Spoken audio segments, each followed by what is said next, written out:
Hi friends, இன்றைக்கி chicken biryani எப்படி செய்கிறதுன்னு பார்க்கலாம். அதுக்கு என்னென்ன பொருள் தேவைன்னு பார்க்கலாம். 3/4 கிலோ சிக்கன் எடுத்திருக்கேன். சிக்கன் வந்து கொஞ்சம் பெரிய பெரிய பீஸாக போட்டுக்கோங்க பிரியாணிக்குன்னு. 2 டம்ளர் அரிசி வச்சுருக்கேன். பாஸ்மதி ரைஸ் வந்து அரை மணி நேரத்துக்கு முன்னாடி ஊற வச்சுருக்கேன். இந்த டம்ளரில் தான் நான் 2 டம்ளர் அளந்து போட்டிருக்கேன். பிரியாணி இலை வந்து 2 லீஃபு, பட்டை வந்து 2, லவங்கம் வந்து ஒரு 5-6 எடுத்துக்கோங்க.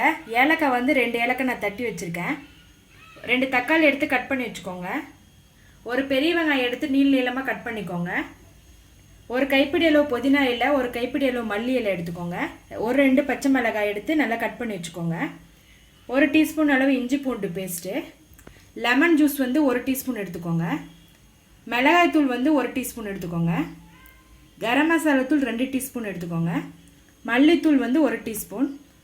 ஒரு 2 டீஸ்பூன் அளவு வந்து தயிர் எடுத்துக்கோங்க.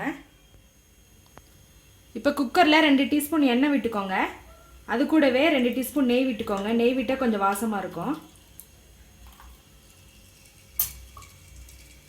இப்போது எடுத்து வச்சுருக்க கிராம்பு, பட்டை, பிரியாணி இலை, ஏலக்காய் 3 போட்டுக்கோங்க. நல்லா வதக்கி விடுங்க.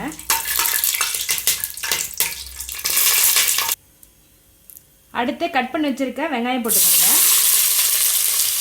வெங்காயம் வந்து நல்லா வதக்கி விடுங்க.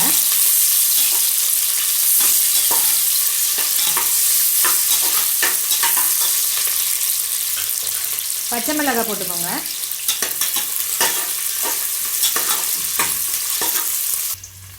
வெங்காயம் வதங்கிடுச்சு. இப்போ கட் பண்ணி வச்சுருக்க தக்காளி போட்டுக்கோங்க.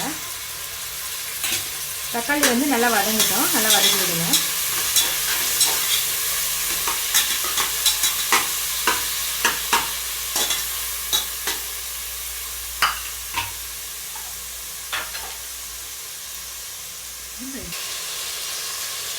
இஞ்சி பூண்டு பேஸ்ட் போட்டுக்கோங்க. நல்லா பச்சை வாசனை போகட்டும். நல்லா கிளறி விடுங்க. தக்காளி ஓரளவுக்கு வதங்கிடுச்சு. இப்போ மசாலா போட்டுக்கலாம். ரெட் சில்லி பவுடர் போட்டுக்கோங்க. மல்லித்தூள், கரம் மசாலா தூள்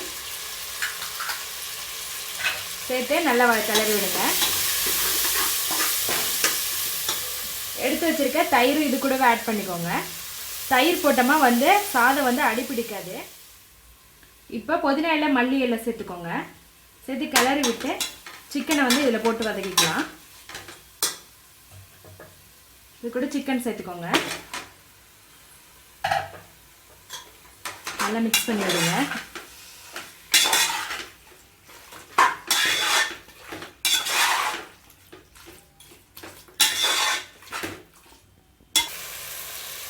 இப்போ தேவையான அளவு உப்பு சேர்த்துக்கோங்க. எடுத்து வச்சுருக்க லெமன் ஜூஸ் வந்து இதில் விட்டுக்கோங்க. நல்லா கிளறி விடுங்க.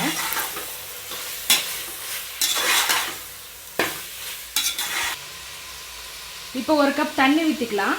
நான் வந்து இந்த கப்பில் தான் வந்து 2 கப் வந்து பாஸ்மதி ரைஸ் போட்டிருக்கேன். பாஸ்மதி ரைஸுங்கிறதுனால தண்ணி அதிகம் சேர்க்க வேணாம். இதில் வந்து 3 கப் ஊற்றினா போதும். இப்போ வந்து 1 கப் சேர்த்துட்டேன் கறி வேகிறதுக்காக. நல்லா மிக்ஸ் பண்ணி விடுங்க. இது நல்லா ஒரு 5 நிமிஷம் வந்து இந்த மசாலா வந்து கறிக்குள்ளே இறங்கட்டும். அதனால் நல்லா கிளறி விடுங்க. சிக்கன் நல்லா மசாலாவில் 5 நிமிஷம் வெந்துருச்சு. இப்போது எடுத்து வச்சுருக்க பாஸ்மதி ரைஸ் போட்டுக்கலாம். தண்ணியெலாம் நல்லா வடிச்சுக்கோங்க.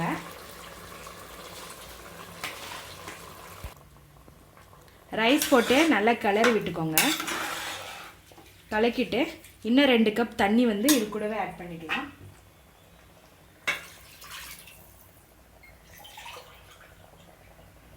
இன்னொரு கப் தண்ணி சேர்த்துக்கோங்க.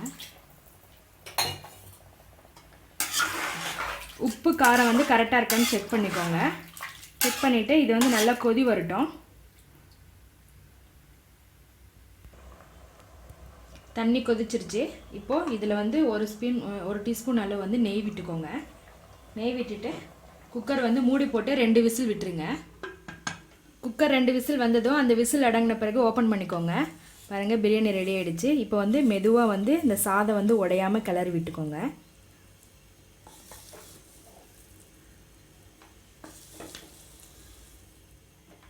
டேஸ்டியான சிக்கன் பிரியாணி ரெடி ஆகிடுச்சு. ரொம்ப ஈஸியாக செஞ்சிடலாம். நீங்களும் இதே போல் வீட்டில் செஞ்சு பாருங்கள். பிடிச்சிருந்தா எங்கள் சேனலை சப்ஸ்கிரைப் பண்ணுங்கள். ரேவதிஸ் தமிழ் கிச்சன் பார்க்குற எல்லாருக்கும் ரொம்ப நன்றி.